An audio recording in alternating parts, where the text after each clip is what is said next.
Conversations today, my guest is a remarkable lady who head perhaps the largest union in India.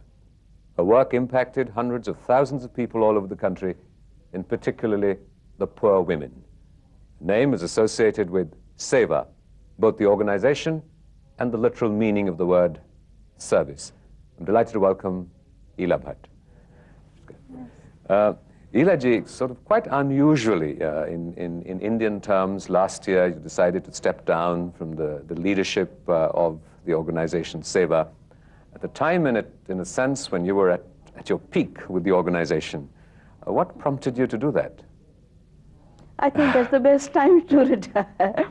Actually, I'm not retiring, but I thought that it's now time for the organization to have younger blood. So I sort of passed on. It's also I thought that let there be new, fresh ideas come in. And I was pretty confident that by this time, I mean, many of my so-called second level, third level are ready. So let it be. But you continue to be associated with the organization, of course. Yeah, because SEWA is a movement. So I no more sign checks or I no more write minutes or attend the executive committees. And so that, I mean, that power is gone. But it's a movement, so I am still very much involved with the movement. I described it as an organization and you described it as a movement. What's the difference for you? According to our approach, what in last so many years, what I have realized is that you need to have both. Organization you need to establish to establish certain programs to experiment, but there are many other things where you need to change the policy. So for that you need movement. You also need allies to join with you. And then build up your organized strength to be able to also have access to representation at various levels. I'm going to just jump back a little for some of our viewers. If you could just encapsulate for us briefly, what is SEWA? SEWA is like a banyan tree. So each leaf is a member. And then the trunk is also part of that membership. Anyway, so SEWA is a trade union, registered in 1972, and it has three kinds of membership. All those who are in the unorganized sector,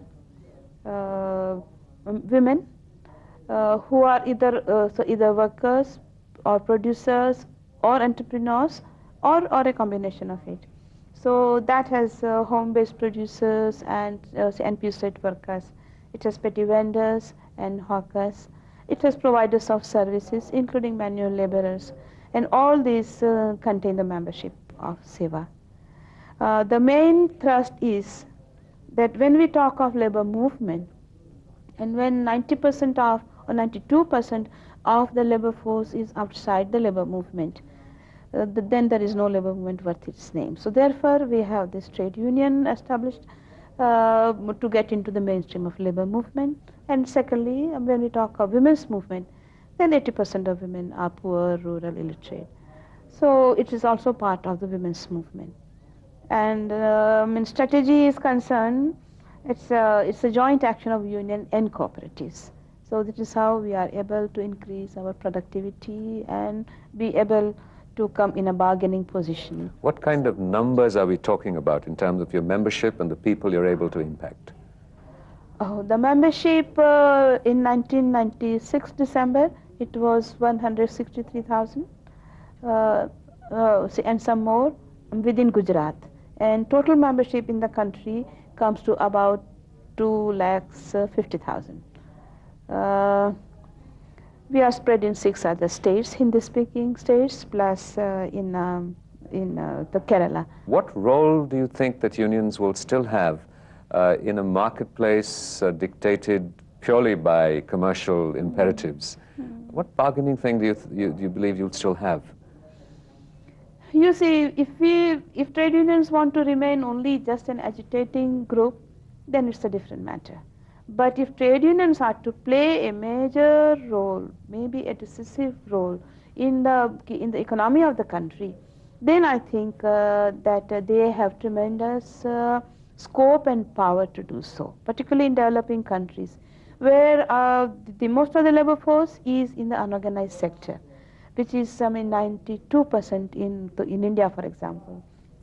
So in that case, their organized strength is going to change the very economy of the country, so it will change the priorities of the countries.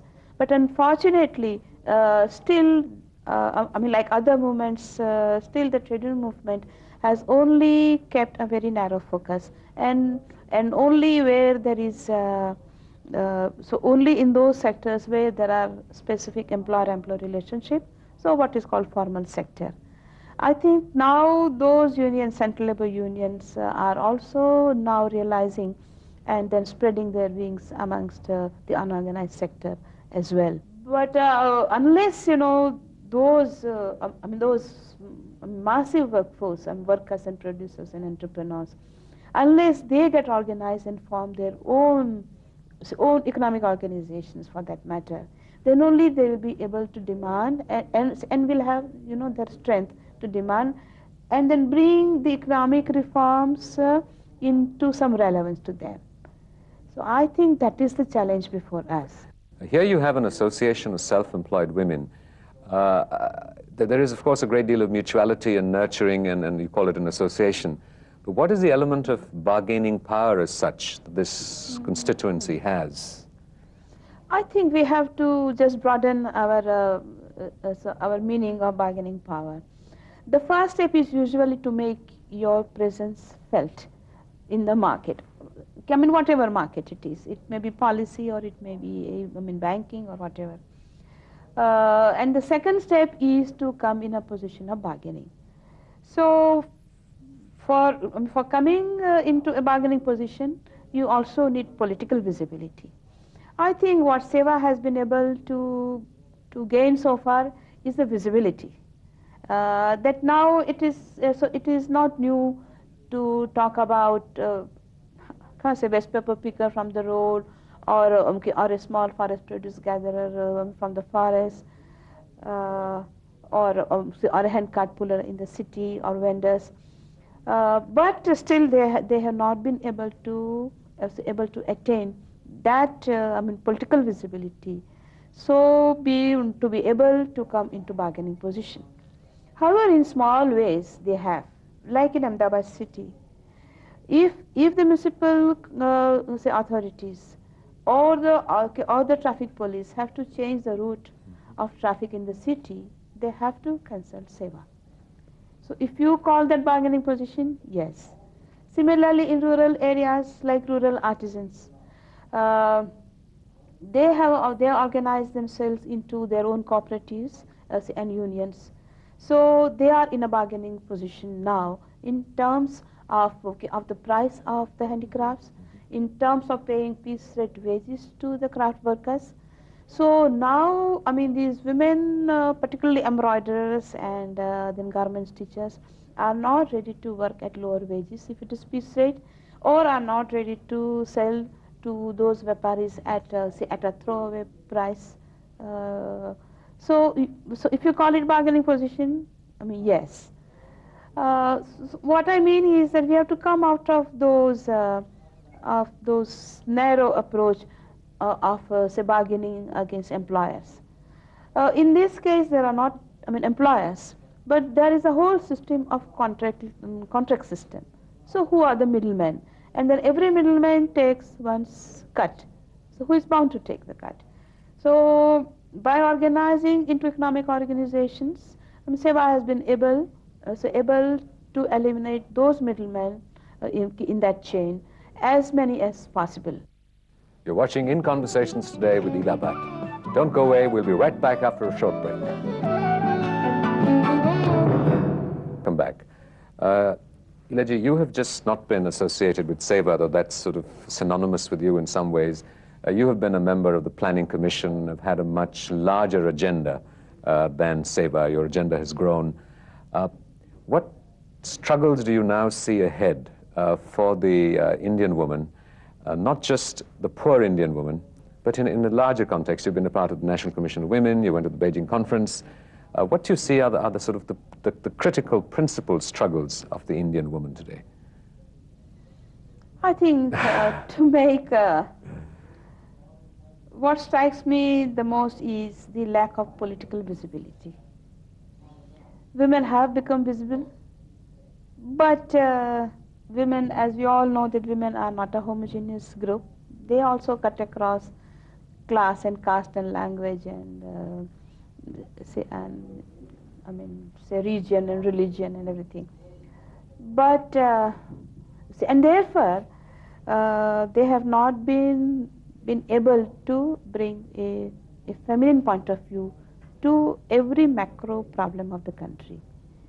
And they will not be listened to, as I understand, unless they get into political action. Have you considered a larger political role for yourself? I think I'm already in politics that way. So if you take political action, when where you are trying to change the balance of power, and in my case I'm trying to change the balance of power in favor of poor women. So we are already in the political action, though I am not at all in that electoral party politics. Would you consider that as an option to be able to make a difference? Not for me. Why not?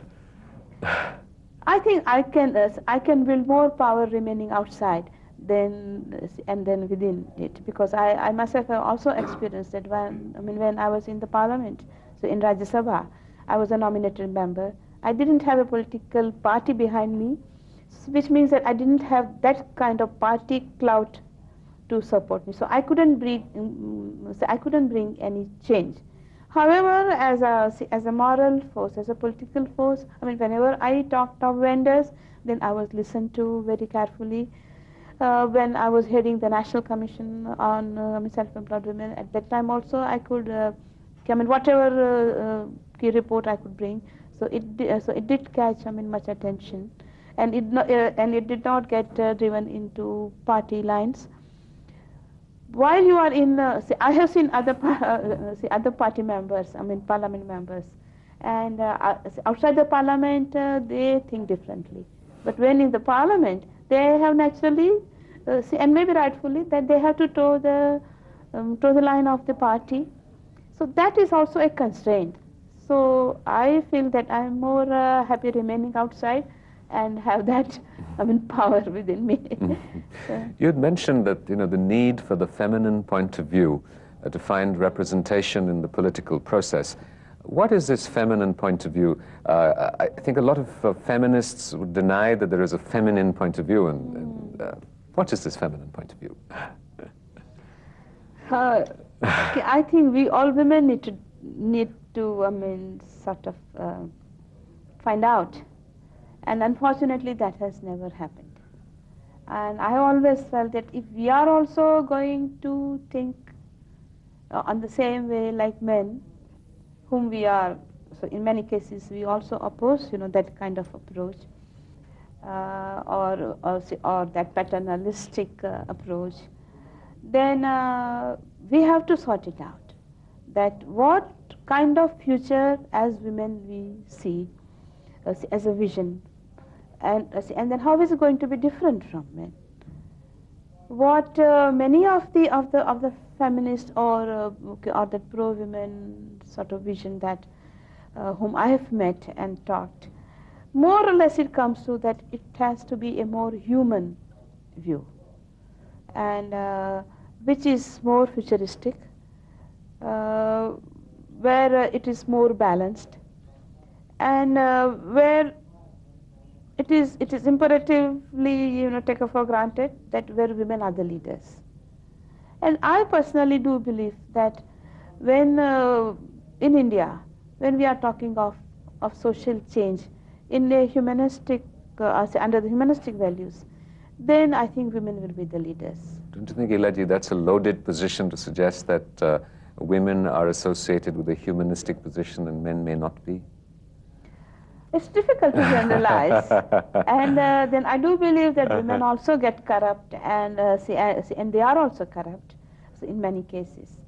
But still, I do feel, and when I say women, I am always thinking of 80% of the women in the country.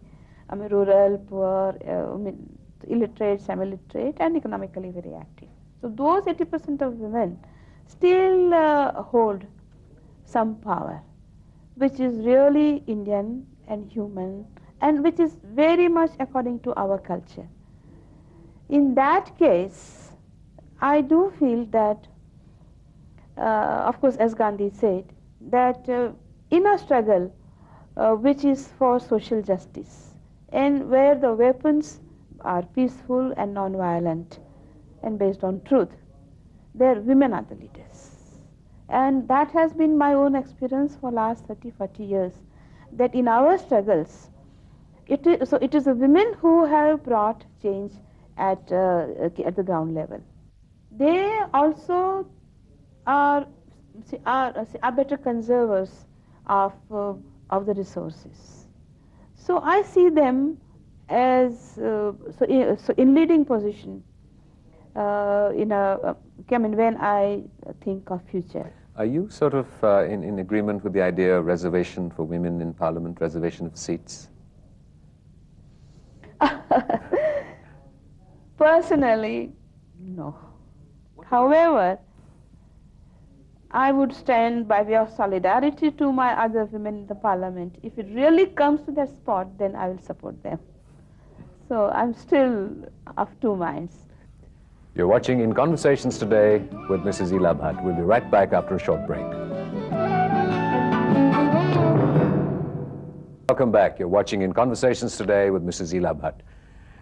Ela ji, in this whole issue of equality, equity for women and opportunity, men inevitably play an important role. What for you is the sort of the ideal sensitive man? What is the ideal relationship between men and women, of equality, of identity? How would you define and express this? As a friend, as a no, I believe in coexistence, so that both of them are able to exist together without fearing each other. Men are also afraid of women as a seductress, sort of, or that as obstruction to their development. So we would like to see that when that men and women are not afraid of each other. Men and women, do not exploit to each other. Women also exploit men. In what ways do you think women exploit men? Oh, by their charms, by their tears, and we know that. So it can also happen. So how can we create a society where both can coexist together? You're one of the most respected women in India for the cause of women. And if you were summoned by Parliament and the political leadership and said, Ela ji, give us 3 decisions or 3 initiatives that we should take that will substantively impact the quality of life and status of women in India, what would you recommend? It's a very typical American kind of question. Say 3 things. Well, you can make it 1 or 5. Yeah. What would you say?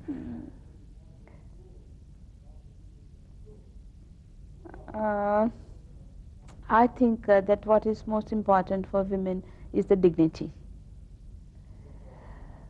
I don't know how to do it, but women feel the most, they feel hurt the most, any woman, when she is hurt, when her self-dignity is hurt.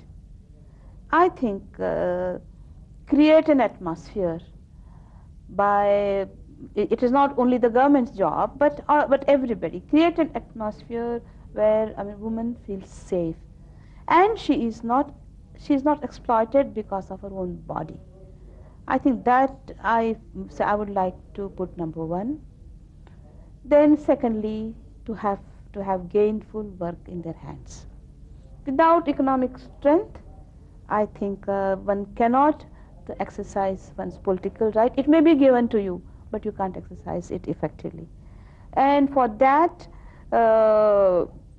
to have a bank balance of her own, particularly productive assets in her hands. And the third thing is the care of the children. The care of the children is not the sole responsibility of the mother. It is a privilege. It is my privilege as a mother. But it is not the sole responsibility of the mother. It is also, she also needs the support of the father, and also the state, also the society, who also has to take up the responsibility of bringing the next generation into an adulthood. So I think that supportiveness is necessary. Ela ji, thank you very much. Thank you. Thank you very much.